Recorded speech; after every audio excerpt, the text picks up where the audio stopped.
हर हर महादेव। आज की वीडियो में हम बात करेंगे एक ऐसे शिव भक्त जोगी बाबा की जो चलते चलते गायब हो जाया करते थे। कई लोग उनका पीछा भी करते, लेकिन देखते ही देखते वह हवा में गायब हो जाते।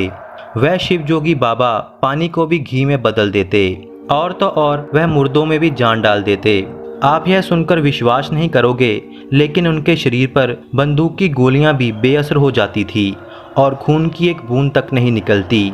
दोस्तों, हम बात कर रहे हैं भारतवर्ष के सबसे रहस्यमयी संत नीम करोली बाबा की। कैंची धाम नैनीताल उत्तराखंड से लगभग 60 किलोमीटर दूरी पर स्थित है।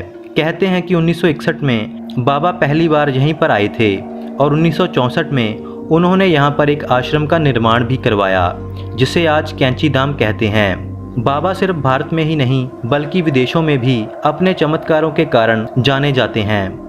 कहते हैं कि बाबा में दिव्य पावर थी और वह अचानक से भक्तों के बीच प्रकट हो जाते और देखते ही देखते लुप्त भी हो जाते। चाहे उनका पीछा करो, लेकिन आंखों के सामने वह धुआं हो जाते थे। कहते हैं कि एक दिन भंडारे में देसी घी की कमी आई।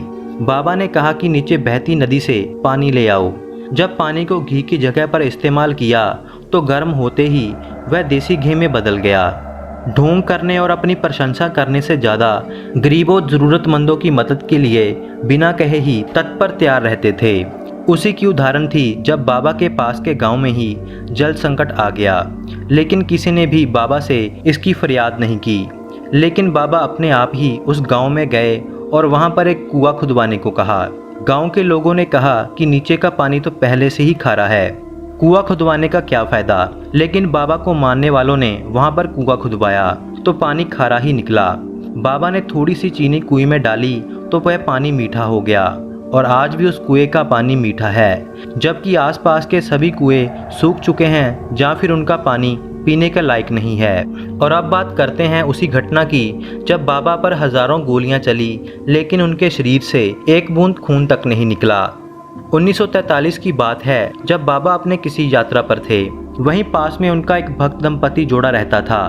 दोनों बुजुर्ग थे और एक रात वह दोनों सो रहे थे तो बाबा ने आकर उनका दरवाज़ा खटखटाया। जब बाबा को दंपति ने अपने दरवाजे पर इतनी रात को देखा तो वह हैरान हो गए। बाबा ने कहा कि आज रात मैं आपके घर में ही गुजारूंगा। दंपति जोड़ा बहुत खुश हुआ कि बाबा उनके घर में रहेंगे। बाबा ने उनसे कंबल मांगा और वह कंबल ओढ़कर चारपाई पर सो गए। लेकिन उस रात वह दंपति जोड़ा सारी रात सो नहीं पाया, क्योंकि सारी रात बाबा करलाते रहे। परेशानी में दोनों दंपति जोड़ा बाबा को कुछ पूछ तक नहीं सकते थे। ऐसा लग रहा था कि जैसे बाबा को कोई मार रहा हो और वह दर्द में करला रहे हों। लेकिन बाबा ने अपना कंबल नहीं उतारा। सुबह हुई, बाबा उठे और बाबा ने वह कंबल लिपेट कर दंपति को दिया और कहा कि इस कंबल को गंगा में विसर्जित कर देना, लेकिन इसे खोलकर मत देखना, इसे गंगा में बहा देना।